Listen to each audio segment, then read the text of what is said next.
नेता प्रतिपक्ष जयराम ठाकुर ने मुख्यमंत्री को आड़े हाथों लेते हुए कहा कि हिमाचल इस समय आपदा से जूझ रहा है। चंबा के मणिमहेश, लाहौल स्पीति और कुल्लू मनाली में हजारों लोग फंसे हुए हैं। इन इलाकों में राहत एवं पुनर्वास कार्य में तेजी लाने की जरूरत थी, मगर मुख्यमंत्री सुक्खू सबको अपने हाल पर छोड़कर राजनीतिक कार्यक्रम में गए हैं। जयराम ठाकुर ने मांग की कि सीएम सुक्खू को बिहार का कार्यक्रम स्थगित कर तुरंत हिमाचल लौटना चाहिए और केंद्र सरकार से संपर्क करके सेना व हेलीकॉप्टर राहत एवं बचाव कार्य में लगाने चाहिए। उन्होंने इसे मुख्यमंत्री का गैर जिम्मेदाराना व्यवहार बताया।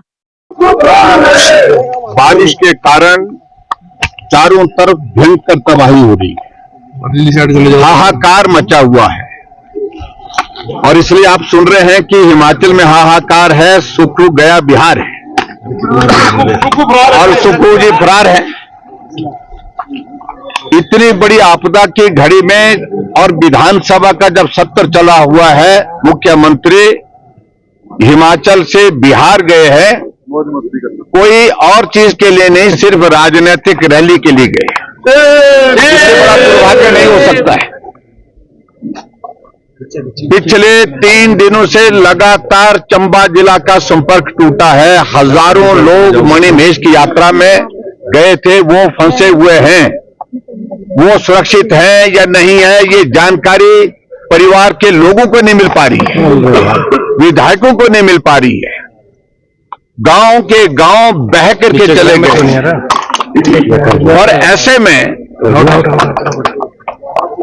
कुल्लू से मनाली का रास्ता पिछले 3 दिनों से बंद पड़ा हुआ है। संपर्क के सारे जरिए बंद हुए पड़े हैं।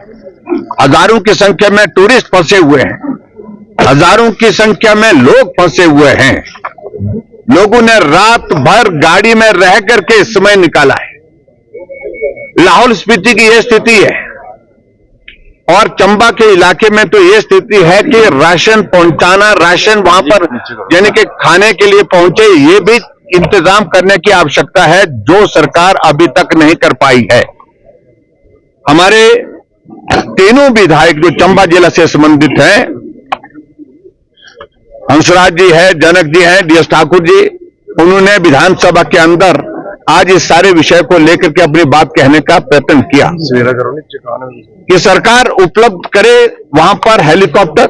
अभी तक मैं आपको यह भी बता दूं कि स्टेट गवर्नमेंट ने रेस्क्यू ऑपरेशन के लिए हेलीकॉप्टर जो रिक्विजिट करने थे वो भी नहीं किए। और ऐसे में जब विधानसभा अध्यक्ष महोदय जी ने हमको भी बोलने की इजाजत दी, हमने भी चंबा के लोगों के साथ कुल्लू मनाली में और लाहौल स्पीति में जो संकट में लोग फंसे हैं, जिनकी जिंदगी संकट में है, परिवार के लोग चिंतित हैं, उनके प्रति अपनी भावनाएं व्यक्त की। लेकिन जब डिप्टी चीफ मिनिस्टर विधानसभा के अंदर मुख्यमंत्री की गैर मौजूदगी में बोलने के लिए खड़े हुए, तो उन्होंने हट फिर करके ये नहीं कहा कि सरकार अभी तक वहां इंतजाम क्या कर रही है रेस्क्यू ऑपरेशन के लिए, राहत कार्य के लिए, लेकिन राजनीतिक बात शुरू कर दी। ऐसा बिल्कुल नहीं है, वहां सब कुछ ठीक है। ये डिप्टी चीफ मिनिस्टर हाउस में बोल रहे हैं, ये गलत तरीके से तथ्य पेश किए जा रहे हैं। सड़कें खोल दी गई है, चंबा तक सड़क खोलने का मतलब नहीं है कि आपके जो भरमौर में लोग फंसे हुए हैं, आपके तीसा में लोग में फंसे हैं, चुराव में फंसे हैं, सुलूनी में फंसे हुए हैं, वो आप उनको आप सुरक्षित बने। पांगी भरमौर में लोग फंसे हुए हैं, कुल्लू मनाली में लोग फंसे हुए हैं, लाहौल में लोग फंसे हुए हैं।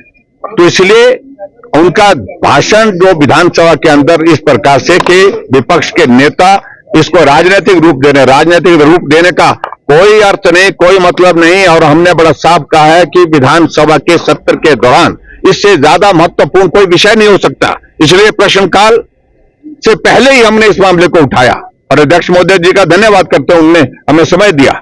लेकिन सरकार कितना गंभीर है इस बात को आप लोगों ने देखा होगा। मुख्यमंत्री शुरू में बोल रहे हैं कि हमने 12 दिन का सत्र बुलाया है।